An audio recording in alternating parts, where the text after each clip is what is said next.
So welcome for today's class of English grammar. So today's question is filling the blanks by choosing the correct verb form from the alternatives given below its sentences. So the first question is my sister always dash up at 5 o'clock. My sister gets up at 5 o'clock. Option B is the correct option. Next, moving towards the next question over here. Okay. The children dash a seminar this evening. The children are attending a seminar this evening.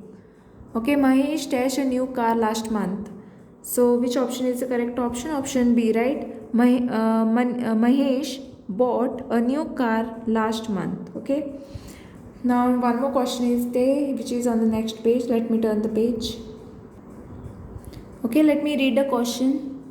We dash to visit the central library in Panji.